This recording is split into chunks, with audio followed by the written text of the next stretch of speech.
श्री स्वामी समर्थ. स्वामी महाराज तुमच्या सर्व चांगल्या इच्छा पूर्ण करो ही स्वामींच्या चरणी प्रार्थना करते आणि आजच्या व्हिडिओला सुरुवात करते. पण त्या अगोदर चॅनल वरती नवीन असाल तर सबस्क्राइब करा आणि शेजारील बेल आयकॉनलाही प्रेस करा, म्हणजे माझ्या सर्व नवीन व्हिडिओचे नोटिफिकेशन तुम्हाला मिळेल आणि तुम्ही एक पण व्हिडिओ मिस करणार नाही. नवीन वर्षाला सुरुवात झाली की त्यानंतर पहिलाच येणारा जो सण असतो तो म्हणजे मकर संक्रांतीचा. मकर संक्रांत ही 14 जानेवारीला असणार आहे. पूर्णांक 13 जानेवारीला भोगी आणि 15 जानेवारीला किंक्रांत असणार आहे. असे हे मकर संक्रांतीचे 3 दिवस असतात. या 3 दिवसामध्ये पृथ्वी तलावरती जे सकारात्मक तत्व आहे तर ते अनेक पटीने सक्रिय असतात. आपल्या घरातील मुलाबाळांच्या कल्याणासाठी, आपल्या पतीच्या कुटुंबाच्या कल्याणासाठी या संक्रांतीच्या वेळेमध्ये म्हणजे या 3 दिवसामध्ये जमेल त्या दिवशी तुम्ही आपल्या मुलांसाठी हा एक उपाय करायचा आहे.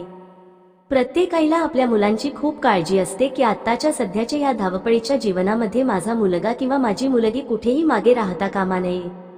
त्यांची प्रत्येक क्षेत्रामध्ये प्रगती व्हावी. त्यांच्या जीवनामध्ये असणाऱ्या त्यांच्या ज्या काही इच्छा आहेत तर त्या पूर्ण व्हाव्यात. यासाठी तुम्हाला तुमच्या मुलांवरून ही एक वस्तू उतरवून फेकून द्यायची आहे, जेणेकरून त्यांच्या जीवनातील सर्व दोष, विघ्न, अडचणी, संकटे संपेल आणि त्याचबरोबर त्यांची अभ्यासात प्रगती होईल, नोकरीत भरघोस यश मिळेल आणि मनातील सर्व इच्छा पूर्ण होतील. आता हा उपाय कशा पद्धतीने करायचा आहे याबद्दलची संपूर्ण माहिती या आजच्या व्हिडिओमध्ये आपण घेणार आहोत. त्यामुळे जर तुम्हाला हा व्हिडिओ आवडला तर चॅनलला सबस्क्राइब करा.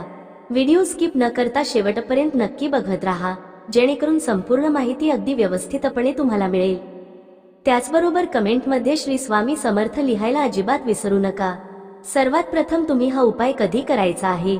भोगी असेल, मकर संक्रांत असेल किंवा 13, 14 आणि 15 या 3 दिवसामध्ये तुम्ही हा उपाय कधीही करू शकता. तुम्हाला वाटलं की आपण 3 दिवस सलग हा उपाय करायचा आहे तर तुम्ही 3 दिवस सलग हा उपाय करू शकता किंवा या 3 दिवसांपैकी कोणत्याही एका दिवशी तुम्ही करू शकता. काहीच अडचण नाहीये. आता हा उपाय आपल्याला कधी करायचा आहे तर आता हा उपाय या 3 दिवसामध्ये तुम्हाला संध्याकाळच्या वेळेमध्ये म्हणजे संध्याकाळी 5 ते 7 ची जी वेळ असते, माता लक्ष्मी आपल्या घरामध्ये येत असते. जो आपल्या घरामध्ये सकारात्मक ऊर्जा आहे त्यावेळेस खूप मोठ्या प्रमाणामध्ये ऍक्टिव्ह असतात. त्या वेळेमध्ये आपल्याला हा उपाय करायचा आहे, जेणेकरून आपल्याला तो उपाय करत असताना माता लक्ष्मीचा आशीर्वाद देखील मिळेल आणि मुलांची प्रगती देखील होईल. सर्वात प्रथम बघा आपण हा उपाय कशासाठी करत आहोत. प्रत्येक आईला वाटतं की माझा मुलगा असेल किंवा माझी मुलगी असेल ना तर कुठेही मागे राहता कामा नये. आता काय होतं, मुलं बाहेर जातात, मग मुलांना नजर दोषीचा सामना करावा लागतो किंवा घरातल्यांची सुद्धा नजर लागते, आई वडिलांची देखील लागू शकते. आता नजरदोष ज्या वेळेस होतात त्यावेळेस मुलींचा स्वभाव हा हट्टी होतो, चिडचिडा होतो, तापट होतो, मोठ्यांचा ऐकत नाही, आई वडिलांचा ऐकत नाही किंवा मग बघा सतत आजारपण असतं. लहान मुलं असेल ना तर कंटिन्यू मुलं आजारीच असतात, सारखा दवाखाना आपला हा चालूच असतो. त्याचबरोबर जर मुलींनी खूप उच्च प्रतीचं शिक्षण घेतात, बाहेर शिक्षणासाठी जातात, पण तरीही त्यांना पाहिजे तशी त्यांच्या मनाजोगती नोकरी जी आहे तर ती मिळत नाही. नोकरीमध्ये सतत अपयश येत असतं. अभ्यास खूप करतात पण परीक्षेसाठी गेले तर जे काही अभ्यास केलेला आहे तर ते संपूर्ण ते विसरून जात असतात. या ज्या काही सर्व समस्या असतात या सर्व समस्यांमुळे आपण खूप कंटाळतो. प्रत्येक आईला वाटतं की माझ्या मुलाने भरघोस यश मिळवावं, त्याची प्रत्येक ठिकाणी प्रगती व्हावी. त्यासाठीच्या ज्या काही खूप महत्त्वाच्या तिथी असतात या तिथींना ज्या सकारात्मक लहरी आहे पृथ्वी तलावरती 1000 पटीने सक्रिय असतात आणि त्यावेळेस जर आपण काही उपाय, काही सेवा करतो त्याचं अगणित पुण्य, अगणित फळ हे आपल्याला मिळत असतं आणि नक्कीच आपल्याला त्याचा फायदा होत असतो. आता हा उपाय कशा पद्धतीने करायचा आहे ते आपण बघणार आहोत. त्यामुळे जर व्हिडिओ आवडला तर चॅनलला सबस्क्राइब करून कमेंटमध्ये जय माता लक्ष्मी लिहायला अजिबात विसरू नका. हा उपाय तुम्ही तुमच्या मुलांसाठी, मुलींसाठी करू शकता. आता सपोज तुमच्या घरामध्ये पती पत्नी असेल, त्यांच्यामध्ये जर भांडण कटकट होत असेल तर त्यांच्यासाठी देखील तुम्ही हा उपाय करू शकता. काहीच अडचण नाहीये. घरामध्ये वयोवृद्ध असेल, इतर कोणती व्यक्ती असेल तर त्यांच्यासाठी सुद्धा तुम्ही हा उपाय करू शकतात. ही गोष्ट लक्षात ठेवा. आता उपाय कशा पद्धतीने करायचा आहे. उपाय ज्या वेळेस तुम्ही घरामध्ये या 3 दिवसामध्ये करणार आहात तर त्या वेळेमध्ये घरामध्ये चुकूनही सूतक, पिरियड्स नसावं याची काळजी घ्या. म्हणजे घरामध्ये सूतक नसावं, पिरियड्स पण नसावे, त्यावेळेसच तुम्ही हा उपाय करू शकता. जर नंतर करायचं असेल तर एखाद्या शनिवारी तुम्ही करू शकता.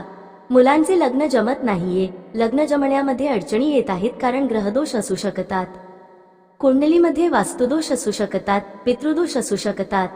हे जे काही सर्व दोष आहेत तर ते दूर करणं प्रथम खूप महत्त्वाचं आहे. तर त्यासाठी तुम्ही ज्या दिवशी हा उपाय करणार आहात त्या दिवशी उपाय करत असताना त्यावरती चुकूनही किंतु परंतु मनामध्ये येता कामा नये. किंवा बाहेरचे जे व्यक्ती असतात तर त्यांना चुकूनही आपल्याला सांगायचं नसतं. तुम्ही जो काही उपाय करणार आहात त्यामुळे लोकांच्या मनामध्ये आपल्याबद्दल काय भावना आहे किंवा आपल्या मुलांच्या बद्दल काय भावना आहे आपल्याला माहीत नसतं. त्यामुळे त्याचा जो काही दुष्परिणाम आहे तर तो आपल्या उपायाने होतो आणि त्यामुळे आपल्याला त्याचे लाभ मिळत नाही. त्यामुळे इतरांना न सांगता एखादा उपाय करता, एखादी सेवा करताय तर ती गुप्त ठेवा. गुप्त ठेवल्यामुळे त्याचे चांगले फायदे आपल्याला होत असतात. आता तुम्ही ज्या दिवशी हा उपाय करणार आहात त्या दिवशी संध्याकाळी तुम्हाला स्वच्छ हातपाय धुवून घ्यायचे आहे. आई, मावशी, वडील कोणीही हा उपाय करू शकता, काहीच अडचण नाहीये. मुलगा असेल, मुलगी असेल त्यांच्यासाठी करू शकता. जर मुलं बाहेर गावी शिकण्यासाठी असतील तर त्यांच्यासाठी कशा पद्धतीने करायचा तेही सांगणार आहे. 2 मुलं मुली घरामध्ये असेल तर त्यांच्यासाठी तुम्ही सुद्धा करू शकतात. काय करायचं आहे, हातपाय स्वच्छ धुवायचे, देवघरामध्ये छान दिवा लावून घ्यायचा आहे, धूप अगरबत्ती लावून घ्यायची आहे. कारण एखाद्या मंगलमय वातावरणामध्ये ज्यावेळेस आपण एखादा उपाय करतो त्याचे अजून चांगले फायदे हे आपल्याला होत असतात. हे सर्व झालं की त्यानंतर तुम्हाला एक उतारा तयार करायचा आहे आणि हा उतारा आपल्याला मुलांवर उतरवून फेकून द्यायचा आहे. आता हा उतारा कशा पद्धतीने तयार करायचा आहे? उतारा तयार करण्यासाठी आपल्याला फक्त 2 ते 3 वस्तू घ्यायच्या आहेत. तर कोणकोणत्या वस्तू घ्यायच्या आहेत त्यासाठी तुम्हाला सर्वात प्रथम जे घ्यायचं आहे ते म्हणजे सुकलेल्या ज्या लाल मिरच्या असतात बघा, तर त्या घ्यायच्या आहेत. 5 सुकलेल्या लाल मिरच्या घ्यायच्या आहेत आणि त्या एखाद्या पेपरमध्ये किंवा एखाद्या प्लेटवरती तुम्हाला त्या ठेवायच्या आहेत. त्यानंतर त्याच्यासोबत तुम्हाला आपल्या घरामध्ये जी शिराई असते बघा, तर त्या शिराईचा किंवा झाडूचा एक फळ तुम्हाला घ्यायचा आहे. कारण बघा, आपल्या घरामध्ये ज्या काही वाईट चांगल्या गोष्टी असतात तर त्या आपण झाडून टाकत असतो. त्यामुळे झाडूचा एक फळ आपल्याला घ्यायचा आहे जेणेकरून आपल्या मुलांना जी काही नजर लागलेली आहे तर ती झाडून जाईल. तर अशा पद्धतीने शिराईचा एक फळ घ्यायचा आहे किंवा झाडूचा. त्यानंतर लिंबाचं झाड सर्वांना माहीत आहे, जे कडुलिंबाचं झाड असतं बघा, तर त्या कडुलिंबाच्या झाडाची थोडीशी पानं तुम्हाला घ्यायची आहे. कडुलिंबाच्या झाडाखाली साक्षात 64 योगिनी निवास करत असतात आणि या 64 योगिनींचा आपल्याला फायदा होत असतो ज्यावेळेस आपण एखादा उपाय करतो कडुलिंबाच्या पानांपासून. तर आता कडुलिंबाची पानं घेतली की त्यानंतर त्याच्यासोबत थोडंसं मीठ घ्यायचं आहे आणि पिवळी मोहरी घ्यायची आहे. या सर्व वस्तू एकत्र करायच्या आहेत. एकत्र करून नंतर तुम्हाला त्या मुलांच्या डोक्याकडून पायाकडे 7 वेळेस उतरवायचे आहेत. उतरवत असताना माझ्या मुलांना जी कोणाची नजर लागलेली आहे, आल्याची, गेल्याची, घरातल्यांची, बाहेरच्यांची, सगळ्यांची नजर निघून जाऊ दे, त्यांच्यावरती असणारे सर्व दोष दूर होऊ दे, अशी आपल्याला प्रार्थना करायची आहे. आणि त्यानंतर या सर्व वस्तू तुम्हाला जाळून टाकायच्या आहे. आता जर शहरामध्ये राहत असताल ना तर काय करायचं, एखाद्या प्लेटमध्ये कापूर घ्या, थोडासा जास्त घ्यायचा आणि त्यामध्ये थोडेसे कागद तुम्ही टाकू शकता आणि त्यामध्ये हे संपूर्ण वस्तू तुम्ही जाळून टाकू शकता. आता गावाकडे राहत असाल तर चुलीमध्ये तुम्ही जाळू शकता आणि उरलेलं जे साहित्य आहे ते निर्मल्यात टाका. निर्माल्यात टाकायला जागा नसेल तर कचऱ्याच्या डब्यामध्ये जरी टाकलं तरीही चालेल किंवा एखाद्या झाडाखाली टाकून द्या. जर मुलं बाहेरगावी शिकण्यासाठी असतील तर मुलांच्या फोटोवरून तुम्ही हा जो उपाय आहे तर तो करू शकता. अगदी अशाच पद्धतीने साध्या सोप्या पद्धतीत आपल्याला हा उपाय करायचा आहे. तुम्ही करून बघा, नक्कीच तुम्हाला त्याचा फायदा होईल. जे काही उपाय आपण करतो त्यावरती आपला विश्वास असणं तितकंच महत्त्वाचं आहे, त्यामुळे विश्वास ठेवून करा.